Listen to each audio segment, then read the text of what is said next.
श्रीमद्भागवत महापुराण नवम स्कंद अध्याय 20। पुरु के वंश राजा दुष्यंत और भरत के चरित्र का वर्णन। श्री सुखदेव जी कहते हैं, परीक्षित, अब मैं राजा पुरु के वंश का वर्णन करूंगा। इसी वंश में तुम्हारा जन्म हुआ। इसी वंश के वंशधर बहुत से राजर्षि और ब्रह्म ऋषि भी हुए। पुरु का पुत्र हुआ जन्मजय, जन्मजय का प्रचिनवान, प्रचिनवान का प्रवीर, प्रवीर का नमस्यु और नमस्यु का पुत्र हुआ चारुपद, चारुपद से सुधु, सुधु से बहुगव, बहुगव से संयाति, संयाति से अहम याति और अहम याति से रुद्राश्व हुआ। परीक्षित, जैसे विश्वात्मा प्रधान प्राण से 10 इंद्रियां होती हैं, वैसे ही घृताची अप्सरा के गर्भ से रुद्राश्व के 10 पुत्र हुए। ऋतेयु, कुक्षेयु, स्थंडिलेयु, कृतेयु, जलेयु, संततेयु, धर्मेयु, सत्येयु, व्रतेयु और सबसे छोटा वनेयु। परीक्षित, उनमें से ऋतेयु का पुत्र रंतिभार हुआ और रंतिभार के 3 पुत्र हुए, सुमति, ध्रुव, अप्रतिरथ। अप्रतिरथ के पुत्र का नाम कण्व, कण्व का पुत्र मेधातिथि हुआ। इस मेधातिथि से प्रस्कण आदि ब्राह्मण उत्पन्न हुए। सुमति का पुत्र रेभ्य हुआ। इसी रेभ्य का पुत्र दुष्यंत था। एक बार दुष्यंत वन में अपने सैनिकों के साथ शिकार खेलने के लिए गए हुए थे। उधर ही वे कण्व मुनि के आश्रम पर जा पहुंचे। उस आश्रम पर देव माया के समान मनोहर एक स्त्री बैठी हुई थी। उसकी लक्ष्मी के समान अंग कांति से वह आश्रम जगमगा रहा था। उस सुंदरी को देखते ही दुष्यंत मोहित हो गया और उससे बातचीत करने लगे। उसको देखने में उनको बहुत आनंद मिला। उसके मन में काम वासना जागृत हो गई। थकावट दूर करने के बाद उन्होंने बड़ी मधुर वाणी से मुस्कुराते हुए उससे पूछा, कमल दल के समान सुंदर नेत्रों वाली देवी, तुम कौन हो, किसकी पुत्री हो? मेरे हृदय को अपनी ओर आकर्षित करने वाली सुंदरी, तुम इस निर्जन वन में रहकर क्या करना चाहती हो? सुंदरी, मैं स्पष्ट समझ रहा हूँ कि तुम किसी क्षत्रिय की कन्या हो, क्योंकि पूर्ववंशियों का चित्त कभी अधर्म की ओर नहीं झुकता। शकुंतला ने कहा, आपका कहना सत्य है। मैं विश्वामित्र की पुत्री हूँ। मेनका अप्सरा ने मुझको वन में छोड़ दिया। इस बात के साक्षी हैं मेरा पालन पोषण करने वाले महर्षि कण्व। वीर शिरोमणि, मैं आपकी सेवा में क्या करूं? कमल नयन, आप यहाँ बैठिए और हम जो कुछ आपका स्वागत सत्कार करें उसे स्वीकार कीजिए। आश्रम में कुछ निवार है, इसकी इच्छा हो तो भोजन कीजिए और जचे तो यहीं ठहरिए। दुष्यंत ने कहा, सुंदरी, तुम कुशिक वंश में उत्पन्न हुई हो, इसलिए इस प्रकार का आतिथ्य सत्कार तुम्हारे योग्य ही, क्योंकि राजकन्याएं स्वयं ही अपने योग्य पति को वर्ण कर लिया करती हैं। शकुंतला की स्वीकृति मिल जाने पर देश काल और शास्त्र की आज्ञा को जानने वाले राजे दुष्यंत ने गंधर्व विधि से धर्मानुसार उससे विवाह कर लिया। राजर्षि दुष्यंत का वीर्य अमोघ था। रात्रि में वहां रहकर दुष्यंत ने शकुंतला का सहवास किया और दूसरे दिन सवेरे वे अपनी राजधानी में चले गए। समय आने पर शकुंतला को एक पुत्र उत्पन्न हुआ। महर्षि कर्ण ने वन में राजकुमार के जात कर्म आदि संस्कार विधि पूर्वक संपन्न किए। वह बालक बचपन में ही इतना बलवान था कि बड़े बड़े सिंहों को बलपूर्वक बांध लेता और उनसे खेला करता। वह बालक भगवान का अंश अंश अवतार था। उसका बल विक्रम अपरिमित था। उसे अपने साथ लेकर रमणी रत्न शकुंतला अपने पति के पास गई।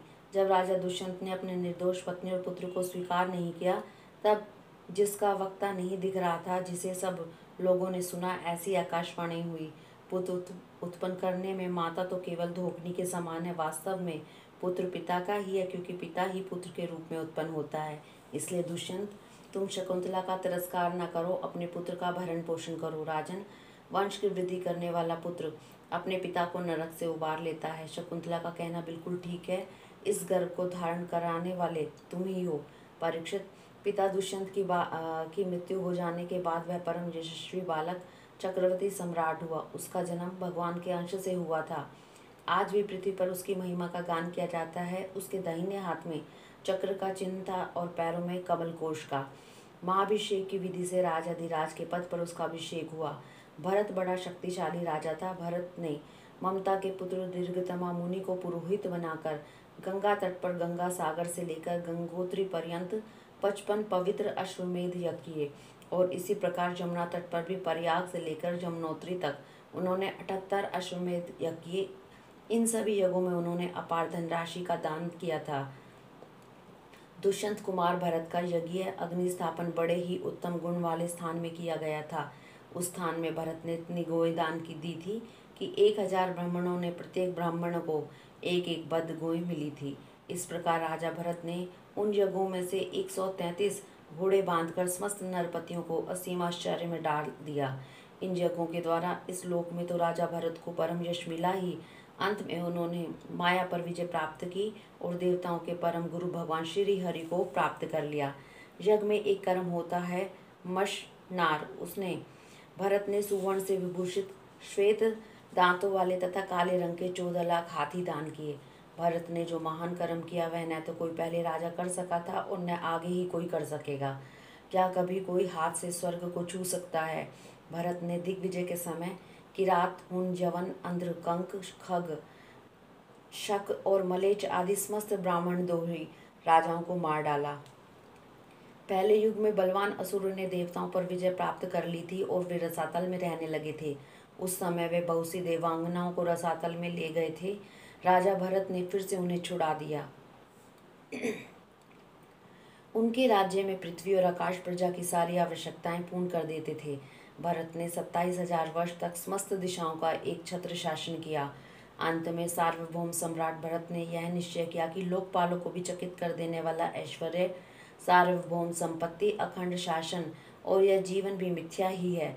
यह निश्चय करके वे संसार से उदासीन हो गए। परीक्षित, विदर्भ राज की 3 कन्याएं सम्राट भरत की पत्नियां थीं।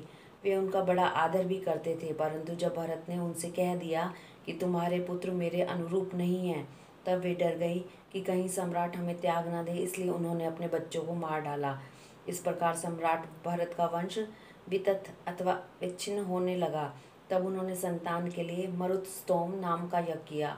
इसमें मरुदगणों ने प्रसन्न होकर भरत को भरद्वाज नाम का पुत्र दिया।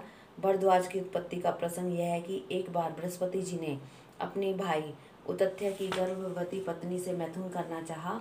उस समय गर्भ में जो बालक था उसने मना कर दिया, किंतु बृहस्पति जी ने उसकी बात पर ध्यान न दिया और उसे तू अंधा हो जा यह शाप देकर बलपूर्वक गर्भाधान कर दिया।